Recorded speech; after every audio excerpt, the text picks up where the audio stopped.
So there's a kind of tremendous power that comes from ruling out of moral authority. In the Confucian tradition, actually, there's a considerable discussion and long-term worrying about how it is you decide whether or not someone is a legitimate civil authority. Confucius was convinced that there were legitimate ways that someone could come to have power, and the warlords had basically ignored all that. And from his point of view, the traditional legitimate ways to gain power were perfectly acceptable, though from time to time, change needed to be made. For example, if a person weren't really living up to their role as ruler. But nevertheless, the tradition in terms of succession of kings didn't disturb him at all. Later on, we'll see, and we'll talk about this a bit in the next lecture, there's more of a tendency to acknowledge that there might be various ways that people come into power, and maybe the focus shouldn't be so much on legitimacy, but more what one does in the role once one is there. In any case, there's a very strong emphasis in the Confucian tradition on trying to have a lot of impact without coercion. Once again, we have the same theme that we saw in connection with the notion of Li, the idea that it's important to try to do things without resorting to force. In fact, you're more effective if you don't resort to force. Now, obviously, in a time when warlords are sort of wreaking havoc through the nation, talking about something that's more effective than physical force is going to be pretty impressive to people if they take this notion on board. And what Confucius' notion is here is that if someone really has moral authority, Nelson Mandela say, they speak with a kind of authority that people really listen to and defer to. And someone who simply has most of the guns and has the army in his or her pocket, such a person is not someone that people really want to cooperate with. They only do because they feel that they have to. But that person hasn't really gained support in a full sense. Whereas someone who is really an exemplary ruler, that the people recognize is really concerned about the well-being of society, that person has a kind of charisma that just comes from being good or exemplary. The notion that good consequences will follow is something that Confucius just takes for granted. He does think that someone who really is ruling with concern for the well-being of society, in general, is going to manage to do some things for the well-being of society. Though sometimes things interrupt an effort and things don't exactly work out as intended. Confucius, however, very much emphasizes the importance of doing what's right regardless of the consequences. Certainly a theme we've encountered elsewhere in the world. His notion here is that what the ruler should do is what's right, even if the ruler can foresee a lot of political fallout from doing it. The ruler should be focused on the idea of doing what is good for the society. And Confucius thinks, as a matter of fact, in general, that policy will lead to the best effects. But focusing on effects is the wrong way to go. Not only is this rather similar to some ideas that we were talking about in connection with Brahmanism, but also there's a notion that this is rather similar, I think, to an idea from the New Testament when Jesus says, "Seek first the kingdom of God, and all else will be given to you besides." That it's important to focus on what's really right, how you should live, the way, as Confucius would put it, and as a consequence, only as a consequent to that, things will end up working out for the best. Confucius is opposing a very particular individual, actually, in arguing this point over and over again.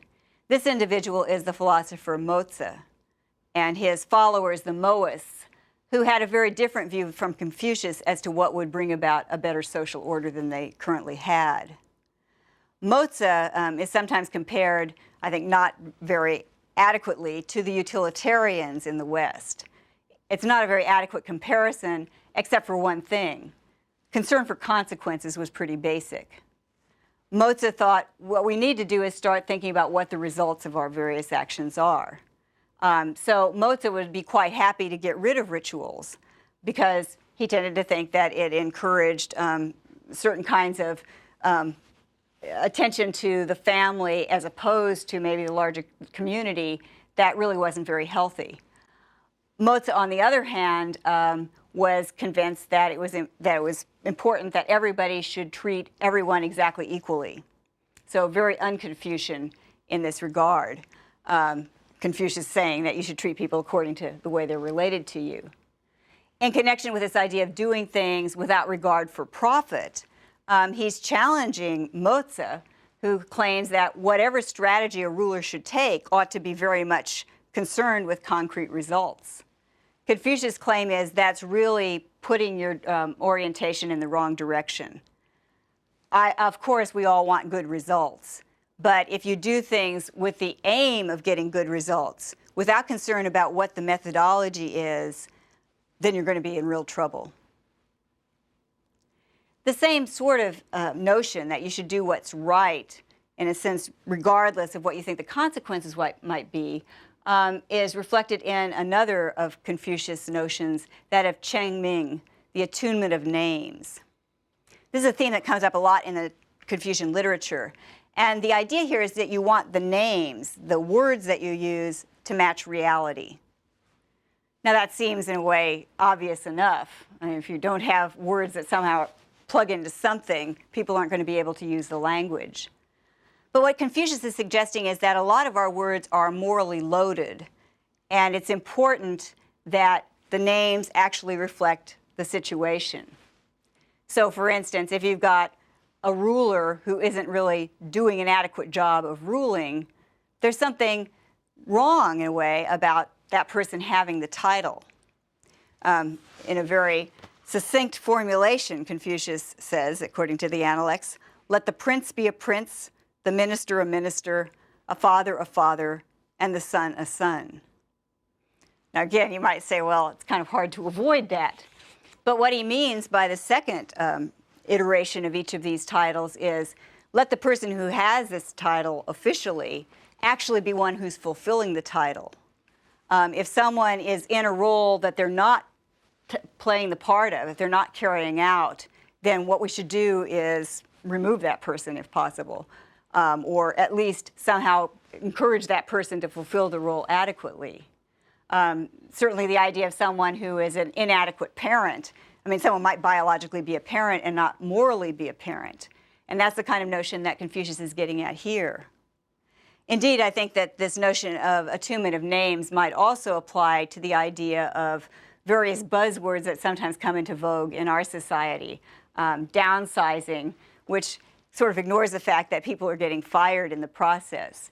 It's a little bit too clean, I think, from the standpoint of social reality. And that would be the sort of thing that Confucius would say, this maybe isn't the best word to use for this. Maybe these cuts are necessary, but somehow to deflect attention from the fact is not making communication better in society. It's actually creating a problem. So his view is that in order for society to function smoothly at all, it's very important that we keep our language in sync with reality. I think it's interesting that, once again, we see a philosopher reflecting on the limitations of language. Language, according to Confucius, is a tool, and it's a tool that is important to our ability to communicate, to cohere as a society. But in order for it to really function as it's intended, it's absolutely crucial that we keep the words and their meanings actually alive and connected. So there's a danger, he thinks, that's kind of comparable to the danger of just going through the motions in ritual. If we just get accustomed to calling things by certain names, regardless of what's actually going on, there's a danger, once again, that we'll become more distant from each other, when what language is really designed to do is to bring us together. Thank you.